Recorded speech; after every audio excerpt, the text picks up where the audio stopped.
as we move forward into the Hobbit trilogy, that's something that was not very present. It was obviously, I think that I really, now I know a lot of people don't love the portrayal of Bilbo, but I was really happy with, of all the characters in The Hobbit, I thought that the portrayal of Bilbo was the best one. I think that's fair to say. Yeah. But I'm hesitant not to criticize The Hobbit because there's been a lot of criticism about it. I know you have a lot of criticisms. I agree with most of the criticisms. I think my love for Tolkien and the Hobbit story does shine through a little bit more, so I just kind of give it a lot of passes personally. I'll go ahead and admit to that.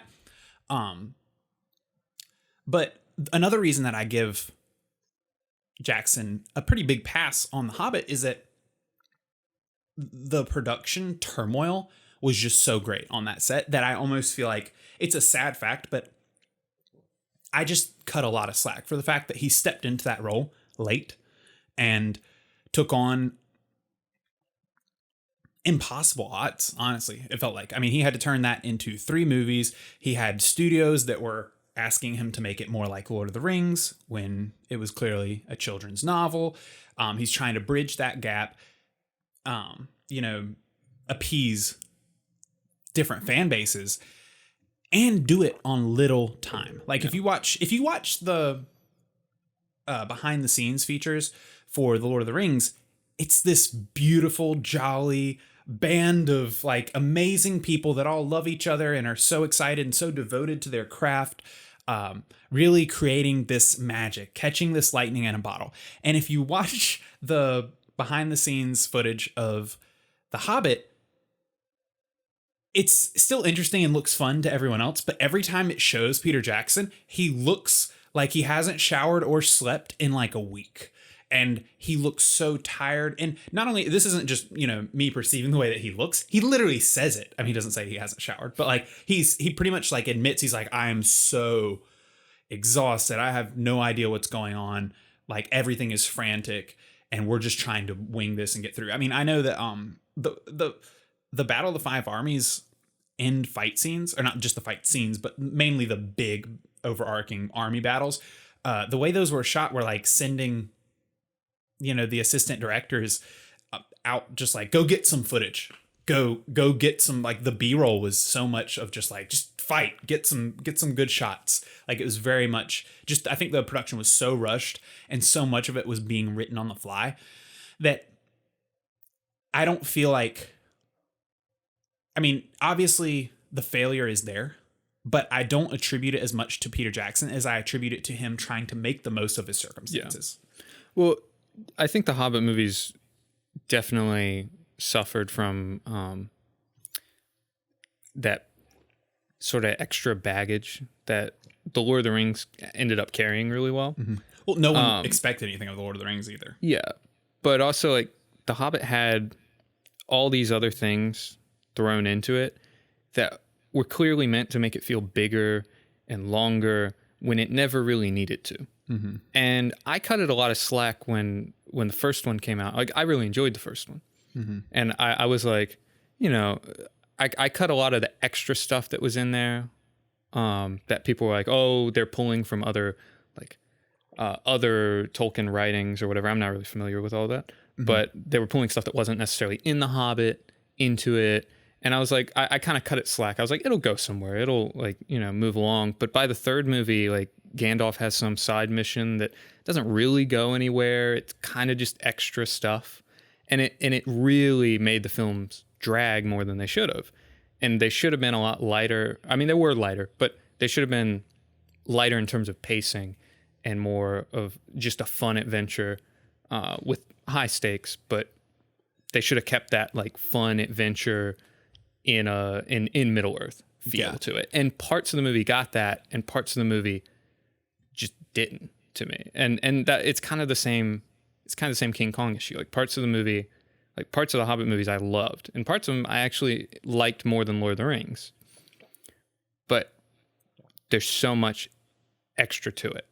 Like if Peter Jackson could just make a 2-hour movie, like that would be great. Because the Hobbit movies never needed to be close to 3 hours. Yeah, I think that is a somewhat a valid criticism. That being said, from my perspective, it's really not. And I've done a pretty good deal of research into the criticisms of the movies and the movies themselves. The actual problems for me that really bring The Hobbit down are not really the bloat or the adding in of material. Most of the material, barring I believe Tauriel, the addition of Tauriel and her arc with Keely, where most of that added story is at least from Tolkien's own writings. And I think that they actually do a lot for the story. Now, I get that if you're a purist and you're just like, well, The Hobbit was a children's story and I want it to be a children's story, then it's not going to be what you wanted. But that being said, they didn't really have the option to do that. They were stuck between a rock and a hard place where they kind of had to appease certain fans, certain studios in certain ways. And so I think the choice to do it how they did, and the Hobbit series did have the lighter tone. It wasn't super childish, but it did have a bit of a lighter tone. I don't think that was really the problem that brought it down. I think it was what really brought it down was the rushed nature of the project and the fact that I think Peter Jackson just really did not have the time to make it what it could have been. As well as the true struggles for me were not the added content, it was the execution of what they did. Like, most specifically, they never really handled, I don't know if he ever knew or had the time to figure out what to do with the dwarves. They never really differentiated the characters as well as they could have, or as well as they were in the books. And I think that really cut away for a lot of people because they were, especially coming from The Lord of the Rings with such an iconic cast. I thought they casted The Hobbit really well, but they spent so much time. They spent 3 movies, but the problem was they didn't spend 3 movies developing 10 characters. You know, The Lord of the Rings it had enough stories to be 3 movies, but also they spent all 3 movies developing all of the characters. Whereas I felt like they spent 3 movies for The Hobbit kind of wandering around developing Bilbo, and I thought they did a good job of Bilbo. I thought he was executed well. That's where I feel like the added like side stories that were not necessarily in the Hobbit book, that were just added material, like they could have trimmed all that up and focused it on the characters that were actually important to the Hobbit story. Like, I guess that's why I don't like the extra baggage in those movies, is because they never really developed the main story, and you spend all this time on stuff that doesn't feel like it matters in the end. Yeah, I think what Jackson may have done too was, and I really appreciated this at the time as a Tolkien fan. I really appreciated it, especially in that there's a lot of this in The Hobbit. It seems like he almost chose setting and culture over character. Mm-hmm. Because if you actually look at what he added in that wasn't in The Hobbit or was in Tolkien's writing, the main thing was just the necromancer plot. It was really just what was going on worldwide. Obviously, they had to add in Azog the Defiler as a villain because, and I don't knock that, because they needed villains. They needed antagonists that were active. That didn't bother me. It was that they spent some time truly meandering very slowly through the culture, through the world. And as a fan of Tolkien, I really appreciated that and I really enjoyed it. But they sacrificed the character development, spending time with each character and getting to know them. So much so that by the end of the 3rd movie, it feels like at least 7 of like however many dwarves there are just interchangeable. Yeah. You know, you've grown a decent attachment to Thorin. You know, Fili and Kili are kind of okay. Kili has his little arc with Tauriel, which is kind of half-baked to begin with. And past that, I mean, I think you get a little bit of Balin, but Balin is a really great character that I feel like he only really gets anything in the 3rd movie, and it's kind of just shoehorned in. And you could go on with all the dwarves. Yeah. It's like it just becomes... Well, there's another major like pacing issue with the trilogy as a whole, with the way that the Smaug is implemented, because you literally get him at the end of the 2nd movie, and then he dies in the first scene of the 3rd movie. And it feels like kind of weird when you Yeah. if you don't play them if you don't play all three movies through, in one sitting, it makes it feel really like just bizarrely put together, because you go from like the big threat is this giant dragon. They're going to like kill the dragon. I like the sort of cliffhanger ending of the second movie, but then you go straight into the third movie and they beat him in the first scene. Yeah. And then it's like, oh, okay, well now that we did that, let's switch the story entirely.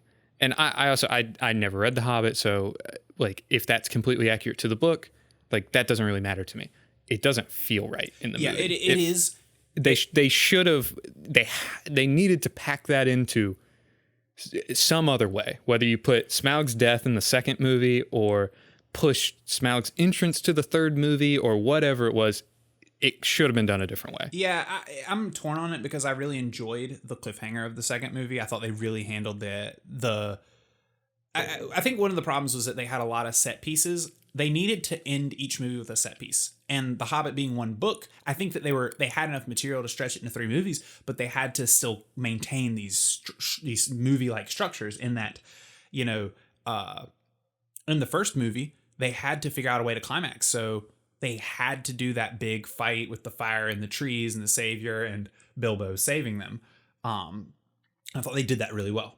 Same thing goes for the second movie. They kind of had to have a big set piece to end on. They had to have something. So the dwarves fighting Smaug was the thing. And I thought that cliffhanger was good. And then the third one, they had the Battle of the Five Armies, which they had. The problem was that they kind of had to build in these set pieces.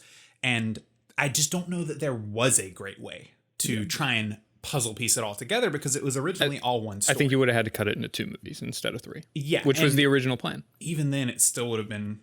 It still would have been weird, but but I think that the first one could have been trimmed severely. Like if you were to rework it entirely, I think they could have trimmed the first one like heavily to where actually you had the dragon cliffhanger ending in the first movie, or you had them kill the dragon at the end of the first movie, make it feel like a full movie, and then have the second one be the Battle of the Five Armies and make that much more extended. Yeah.